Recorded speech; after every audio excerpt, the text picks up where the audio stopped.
Hey sports fans, here we are out at the property, Saturday, March the 30th. It's 8 degrees out and sunny, and as you can see, the deer field's mostly dried up. There's you got a little bit of water over here and it's mucky around where the deer are. And there's another little bit of standing water just past those trees over there. But the rest is pretty dry. The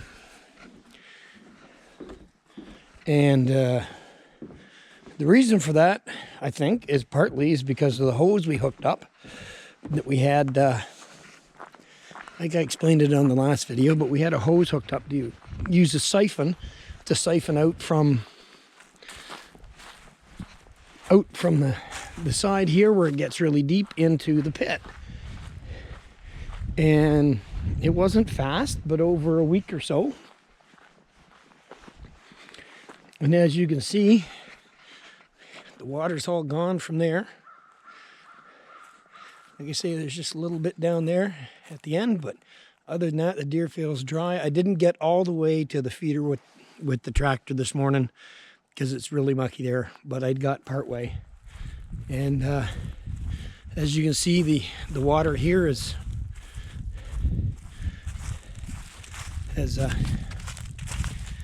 receded a bit because of that siphon. I pulled the end out of the water there just for the moment. We don't really need it in there anymore. We're going to see. We got some rain coming this week. I might have to put it back in. That's why I'm leaving it here. But we primed it with that pump that's there in the tree and got it going. We had it coming over to here.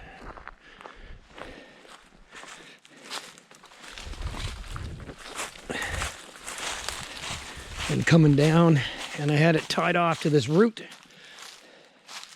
And I don't know if you can see it down there, but it drained into the pit. Did a pretty good job too. Like I say, the water in the pit's up. I'll take you to the other one and show you. But you know, it's a basic siphon that we learned in school. It was public school or high school physics. I think it was public school science class. And it worked. Did what it was supposed to do. It wasn't fast, but it was a steady drain, cleaned things up. So you can see there's no water in here right now. There's a little bit there, but this is all dry.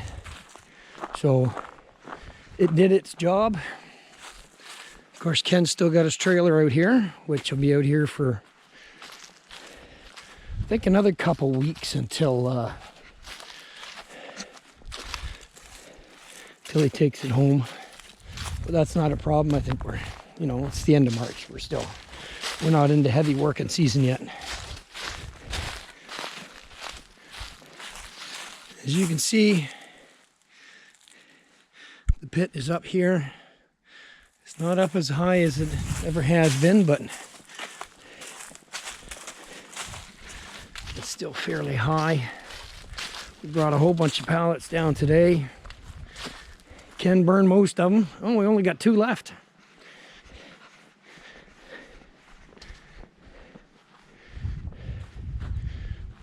So I got a bonfire. We only got 2 pallets left.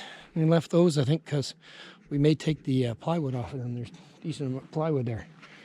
But as you can see, the pit's kind of high, but it's not as high as it used to be. Still hasn't reached the high water mark yet. I don't think we will this year unless we get a really major rainstorm. But we're still a couple feet down from where the high water line is.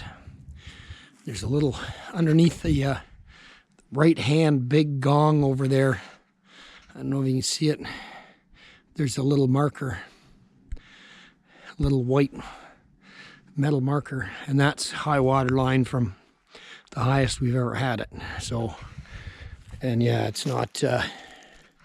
well, you can see that, but we still got quite a bit of space there. So that's that's the pit. That, like I say, we got the bonfire there. Had that going. Burned a whole bunch of pallets today. Ken's first bonfire of the year. He had the mini bike out, and he took a couple short trips on the mini bike. So he was really happy with that. And you can see we got all the frickin' pine cones up bumper crop for pine cones last year. All these ones on the ground, they're everywhere.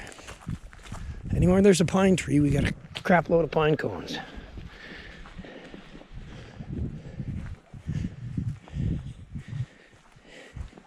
And it's just a beautiful sunny day out here. Hopefully it stays like this. It kind of feels like it with the birds and everything coming out. Haven't seen too many deer this morning. There's only a couple out in the field.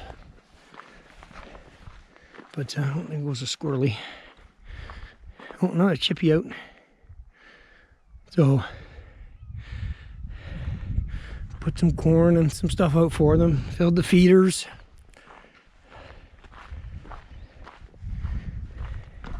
I replaced the flags on the truck the other day. So we got brand new flags, but I busted a bolt. I put this one on backwards, so I gotta fix it. It'll take me about 3 minutes to do. And we got all our wood that we got to split for the coming winter. It's been sitting there all winter time, so we'll see if we get it split. We still got a fair amount left.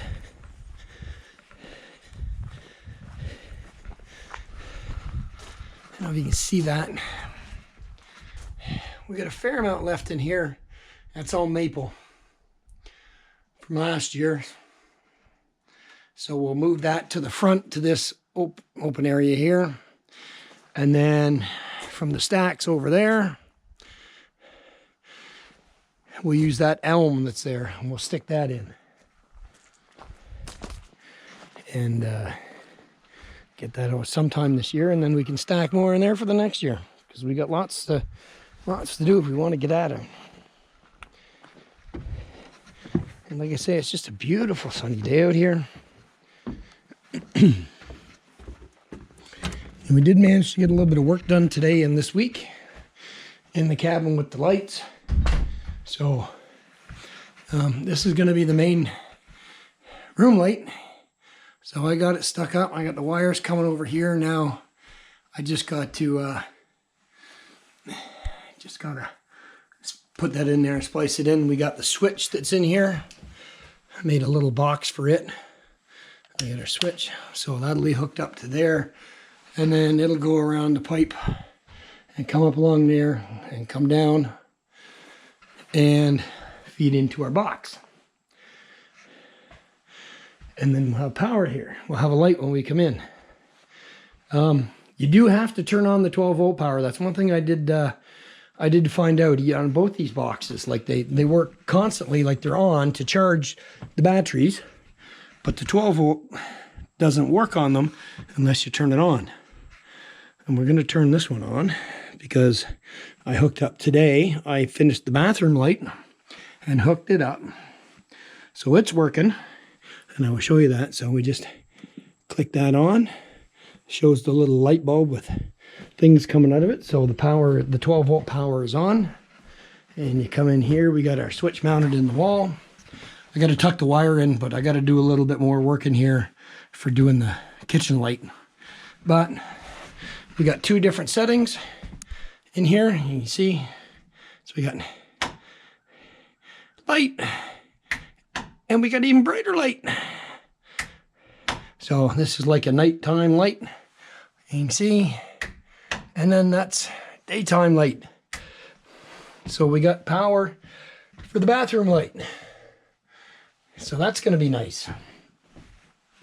I don't know what light I'm going to use. Once I hook up this light to power, I'm going to see how much light it has compared to this one in the bathroom. And we'll see which one I'm going to use for the kitchen. I'm still not sure exactly where I'm going to put it. I may mount it on the roof here, or I may mount it here. I don't really want to mount it on this wall, but I do want to put the switch in here, which is why I left that side open, because I can still run wires in through here and all the way down inside the wall, just to help keep the wires out. And then the only wire that would come out would be when we get to the top. I'd have the wire coming out, or depending on how we're going to do it, it may come back here and go up and out. Not quite sure yet. We'll figure that one out in a bit. So we have lights out. We do have lights in here. Of course, we got this one here that runs off the 110. But yeah, we have power here now. So, which is very happy. We can turn that off because we're not going to use it. No sense leaving it on for over here. We've been doing a bit of soldering. Let's soldered the wires. Figured that was the easiest for a 12-volt circuit. And that's pretty much it. That's what we got done this week. We had, like I say, our first bonfire of the season. Ken had the mini bike out for the first ride of the season. Got a little bit of wiring done. And got the lights working. You just have to put that wire back in the wall. We're going to finish next week. We'll finish off on this one and get it working. And then we'll see what we want to do for the lights in the bathroom or in the kitchen. And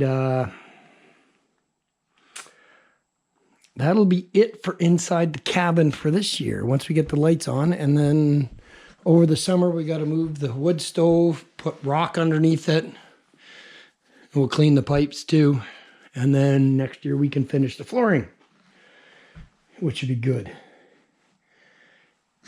And then it's all outside work. If the weather keeps up, it's supposed to be like 11 or 12 degrees on Monday. So who knows what I'm going to get done on Monday. I'll get some outside stuff done, maybe do some wiring here or whatever. Whatever I see fit, and we'll go from there. So that's our update today, sports fans, for Friday, the 30th of March. We're almost out of March. Yeah, another week and a couple days, and we've got the full eclipse that's coming through here in Kingston. So I'll have my camera out for that, and we'll take some video of that. The total eclipse is only supposed to be about 3.5 minutes long. I think from 3:22 to 3:25 in the afternoon. And it starts like just after when it first touches the sun, I think. The initial, I'm not sure what the scientific name is, but when it first touches is like 2:09, and then 4:30 is when it actually leaves, the final touch. So I'm not going to film the whole thing, obviously. I'll film bits and pieces. I do have the glasses. There's a special lens I want to get for this camera. You can get it from Amazon. They'll ship it.